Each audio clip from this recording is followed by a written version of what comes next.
Hey traders, checking out on the cryptocurrency space. The bears have had some short-term control. We've got a key fundamental event today at 2 p.m. Eastern in the FOMC, and we're going to look at the setups as we head into it. This video will be uploaded pretty much right when we're getting that reaction.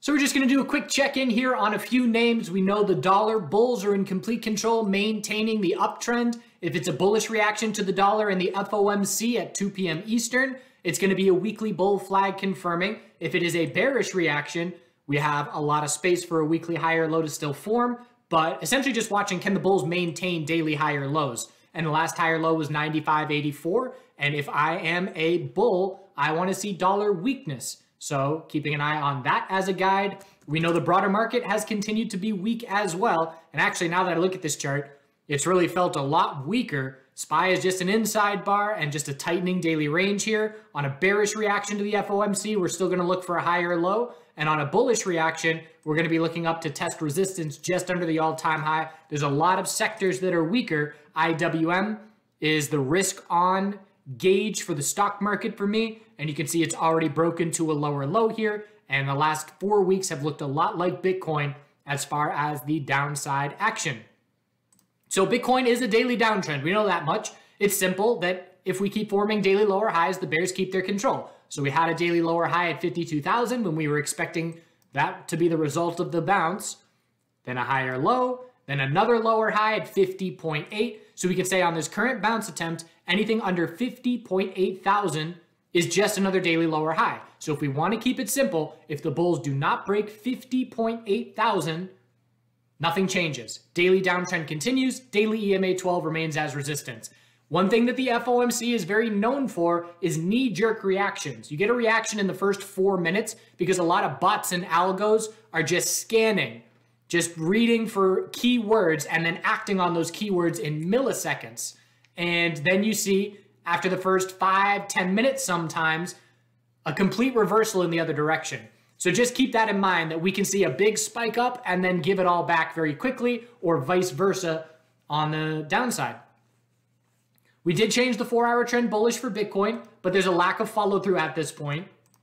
So that trend change was here with this higher low and higher high. And again, with where the stock market has been trading recently, which is just weaker than it has been, again, looking back at this chart, it was all bulls for over a month, and now it's been a lot weaker, even though it's just sideways trading, choppier. My point is, oftentimes recently, as soon as the bell rings at 9:30, the Bitcoin bears take over in response to that. So here we have pre-market, we were already weak, but again, 9:30, there's your big red candle, and then the bears control the morning. And if you look at SPY on the 5-minute time frame, it was doing the same thing as far as bears having that control. So definitely watching that correlation, because the weakness in the broader market has led to 9:30 a.m. weakness in Bitcoin more often than not over the past couple of weeks. If we drop down and break 45.7 thousand, the only support that we're looking at from there is down at 42.3, that flush low. And that flush low is really important for the bulls to hold, because again, if that breaks, it's just a new wave of fear. And that's the way I'm viewing the broader market as well. We've got a fear low that's established. If that low can hold, then the bulls have something to work with. If the fear low breaks, then you get a whole new wave of fear. And that is not a good thing for the bulls. So with where I stand, I've been very patient. Last trades that I made, I did make a soul bull entry that I'll talk about in just a moment. But aside from the soul bull entry that I made right after I posted the last video 2 days ago, all I did was sell swings and have not done anything since. Just being very patient in this market environment. And I know short traders that are shorting are a lot more active, and that makes sense because we are in daily downtrends. And there's definitely more opportunity to the downside than to the upside over the last week and a half of trading. So I am just being very patient, and I'm watching for the potential of some setups, and I'm being picky. So one setup that I'm watching for is these metaverse names. And if Sand and Mana see a flush down and head to daily oversold, I'm interested. And that doesn't mean that we won't see a setup that changes my perspective and has me look for a different entry. Let's see if this is a falling wedge. That's worth watching. So if we have a bullish reaction to the FOMC in the cryptocurrency space, I'm going to be watching this 4-hour falling wedge, and I may make a bullish entry on it later this weekend or into the end of this week. So this is something that I am now watching. I haven't drawn this chart. So now that I know it's here, I'm going to be keeping an eye on this and say, okay, well, if we can set up a bottom fish that I like, you know, if we have a bullish reaction to the FOMC, but we fail this resistance and then pull back a bit, I try and make an entry on the 4-hour high or low. I use that low as my stop. That's potentially a setup for a trade that I would be keeping an eye on. But otherwise, again, if we see a bearish reaction, I'm waiting for daily oversold conditions. And daily oversold conditions are what gave me a nice trade on Sol. Just checking Mana to see if it's similar with this 4-hour downtrending support, and not as clear. So I'm going to stick with Sand for clarity's sake, but they will likely do versions of the same thing. And again, we're watching for weekly higher lows on both those names, which is why I'm keeping an eye out for a daily oversold bounce. We'll get to Ethereum in just a second. We're going all over the place here. So Sol, why did I enter Sol? I talked about it in the video 2 days ago, where I said watch for the back burner. First daily oversold conditions, scouting a monthly higher low. So tons of space for the monthly higher low, and it's a daily back burner. But not only daily oversold, because that daily RSI only got right to 31 or so. Why was I interested? Because at that point in time, as daily RSI was just getting oversold, the hourly RSI was in the teens, the 15-minute RSI was in the teens, and the 5-minute RSI was in the teens. So everything was crushed. And that gets me interested. So in a Sol USD starter, just stopped out of a NIO bounce trade. Nice little win there. In a Sol USD starter, daily oversold, back burner watch, short-term RSI levels crushed to my liking. And that was at 235 on that day. And that was just an entry. I believe my fill was 151s. So I didn't nail the bottom, but close enough. So then my strategy from there. What is my strategy on playing these bounces? Sell partial and look to be break even. So we saw a bounce from 148 to 154s. So on that initial bounce, out 25%. And actually it wasn't that bounce. It must have been the next leg up. I gave the bulls a chance to change the 15-minute trend, which they did. Got that hourly oversold bounce going.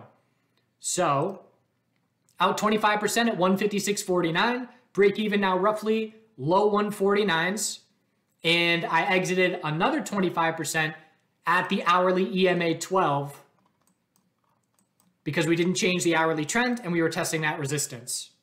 So exited another 25% on this bounce. And then if I wanted to be real aggressive, I would have added it back here on a bottom fish, but I didn't. So I exited half. At that point in time, my break even goes from 151 down to about 145 or so.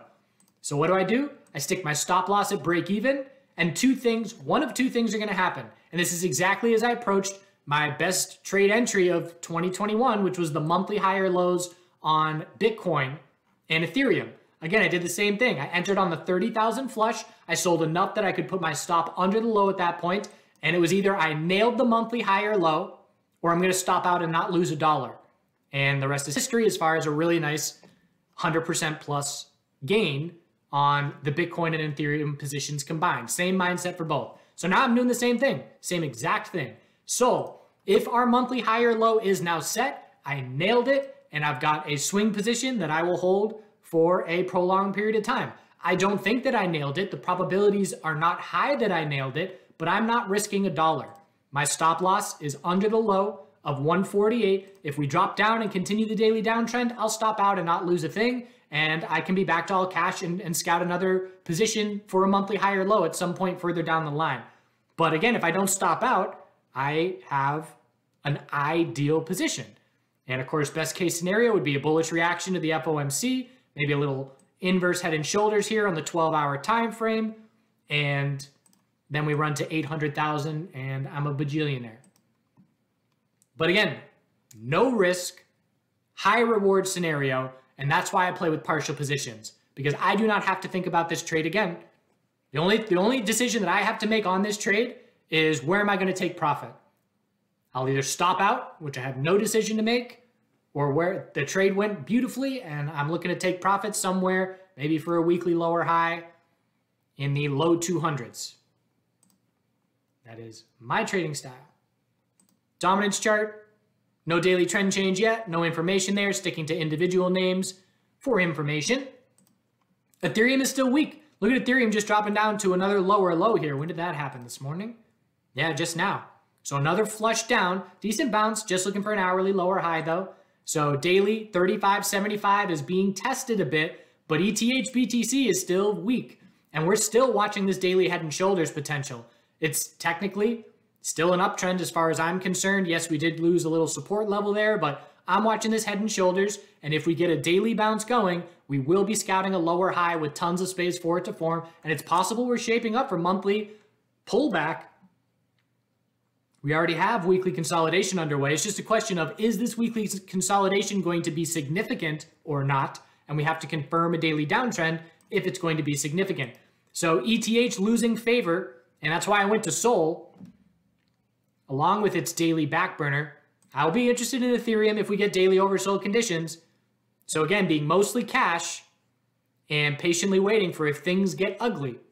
If they don't get ugly, I'll look to pick my spots. But if they do get ugly, I'll scout Ethereum for a daily oversold bounce, knowing that we're just looking for a monthly high or low with tons of space for it to form. But long story short, I'm in a patient mindset in the crypto space. Not rushing to do anything. Just looking for those low risk, low probability, low risk, high reward scenarios. And yeah, that's one trade. Again, I've made one trade in the last 3, 6, 9 days, aside from selling. And if you don't include selling, I guess I played that bounce for a day trade. So it's been a week and a half, one trade. It's a lot easier to be that patient in crypto when you're trading something else. I've traded stocks 80% of the days that I haven't traded crypto. So that helps with the discipline a lot. Just keep that in mind. It's not like I'm just completely done trading. I'm just focused elsewhere.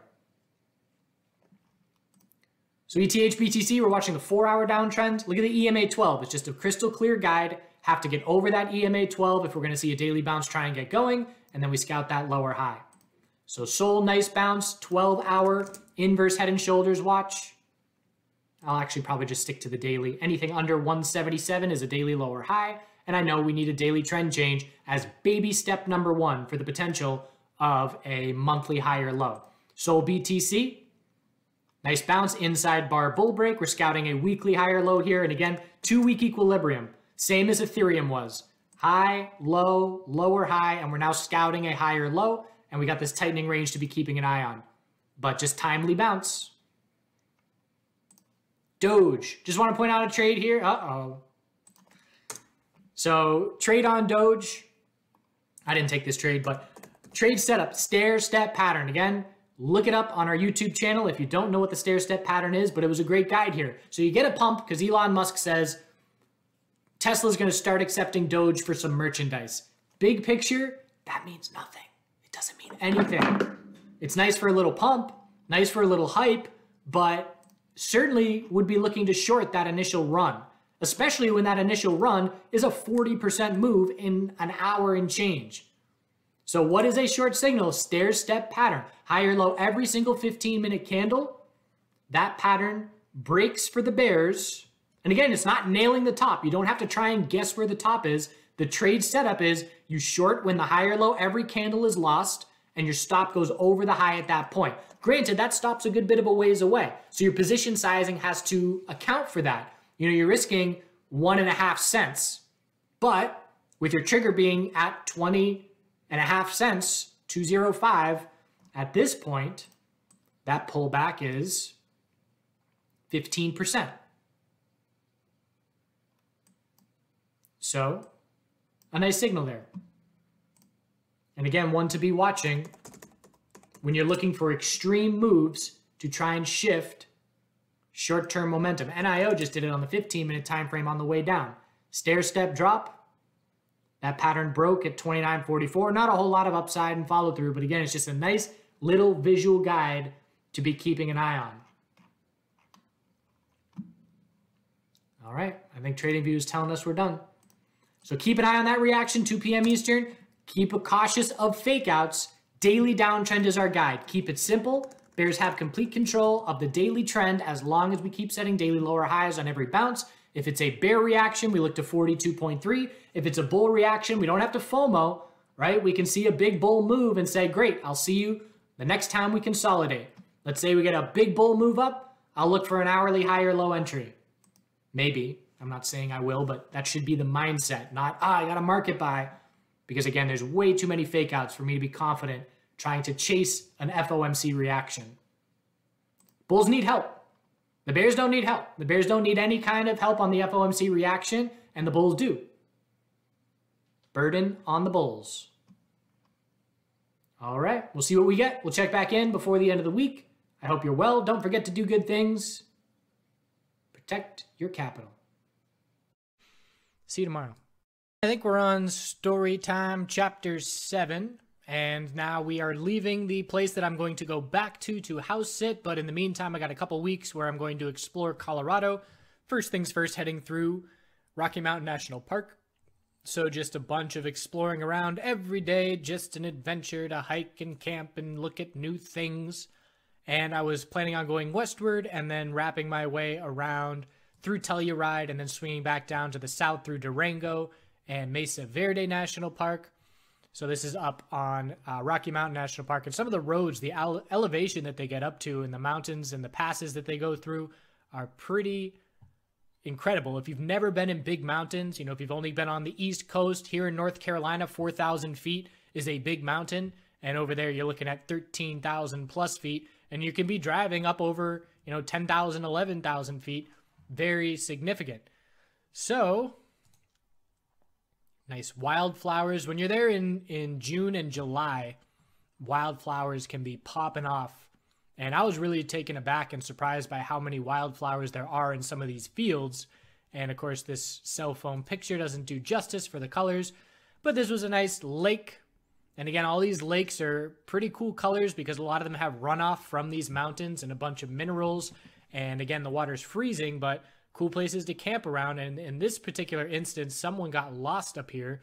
So I say how normally it's very quiet at about 5 p.m. But on this day, I don't know how you get lost. It wasn't like a kid got lost. A grown man got lost from around this lake. This is the destination where the trail leads up to. Anyway, so he was lost and he got far enough away that, we're screaming at the top of our lungs and we can only hear the tiny, faintest yell in the distance. So we know he's somewhere out there.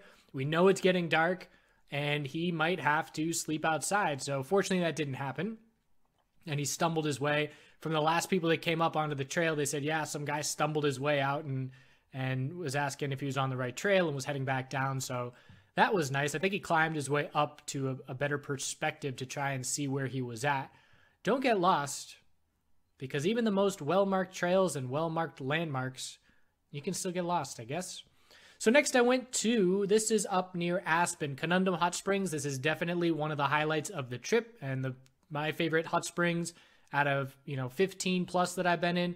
My favorite by far. It's an 8-mile hike to get up to it on some pretty steep elevation. So it's a whole day's journey, and that keeps out, that's almost like a selective barrier that the people are going to make it up there are people that really want to be there, not the kind of people that just pull off the road and, hop onto a waterfall for 10 minutes. So hiked my way up, and this is a view from the top. The tents and the camping area is behind us up on the hill, and there's the view of the valley, and this is the hot springs. And we're back to getting naked in the stories because that's the only way to get into a hot spring. So it was just a lot of fun, and it was a completely different contrast in terms of the kind of people that were there, because I went up there on a weekday, and I was only planning on going for 2 nights, and I got up there and said, this is the coolest place. I need to stay here. So I started rationing my food and trying to stay as long as possible. And it was the kind of thing where I went up on the weekday, so I was there maybe Wednesday, Thursday, Friday, Saturday. I ended up stretching it to 4 nights. And the first few nights, it was very calm, very laid back. The people that were there were some really cool people, had some great conversations in there, talking about lucid dreaming. That's where I was talking about lucid dreaming with a young woman. And then she came back the next day and said that she had her first one after our conversation. And just very mellow and low key. And then there was a point in time where I was just sitting up there in this bigger pool by myself at maybe 4 o'clock, and I was naked, and one by one groups just started coming up, and they all started coming at the same time, and it's younger college kids, and they got the boombox, and they got, a pool volleyball, a blow-up ball, and we're passing around bottles of rum, and I got some moonshine that my buddy made, and everybody's trading things. And so it gets to the point where everybody's just hopping in, and everybody is wearing bathing suits, because you kind of get the feel, you know, if there's a few naked people, everybody's more comfortable getting naked. If everybody's wearing their bathing suit, everybody stays wearing their bathing suit. So I was already in the water naked. Literally 20, 25 more people are in here with me, to the point where, you know, everybody's sitting in a circle and there's not really a whole lot of space. I'm the only naked person in that hot spring. It was just a really funny scenario because no one knew it until I got out, and I'm just this naked dude who's been in there the whole time. So that was funny, but it was a fun contrast because, again, like I said, I wasn't really interacting with people much on this trip other than passing conversations, and it was really nice to be hanging out with people my age, and definitely a bit of a party up there on the weekend nights, and that was fun. Ended up eating glacier lilies to try and ration my food and make it last longer. So these are edible and pretty darn good, actually. So I was going around and eating a bunch of those, and I would ration my rice. And I made the mistake of bringing rice, but not bringing anything but brown rice. And when you eat brown rice every single day, it gets really, really boring. I didn't bring anything to spice it up. So there were some other hikers there who had some soy sauce, and they left soy sauce with me. And that was like a gift that completely changed everything, because brown rice day after day was getting very old. There was also an older guy up there, and he lives, you could call him homeless, but he chose to live in these national areas, and they have rules where you can only stay in certain areas 6 months of the year. So you would have 2 camps, and he'd go 6 months to 6 months and just back and forth. And he would pretty much live up here at the hot spring, and he's been going for decades. And if anybody's been to this hot spring, there's a decent chance that you saw him. But he was just very knowledgeable on the area, and he had all these great stories. They were talking about how they brought a squash one time and put the squash under some rocks at the bottom of the hot spring, and a couple days later it was cooked, and they took it out and ate it. He also had some stories. Well, he had a lot of stories. That was a very interesting individual, someone that knowingly chooses to live on the land like that. And this man, the size of the pack, he was just this, you know, frail little guy, but the size of the pack and the weight that he was carrying was putting me to shame. So it was extremely impressive how he was physically capable. And again, he's just been doing it for decades. So that's that. Go to Conundrum Hot Springs, Colorado, near Aspen. Definitely worth the hike up, although they could at this point. There were some issues where they were thinking about closing it and blah, blah, blah, blah, blah, and the park services and all that. So double check and make sure it's still up. Hope you have a good day.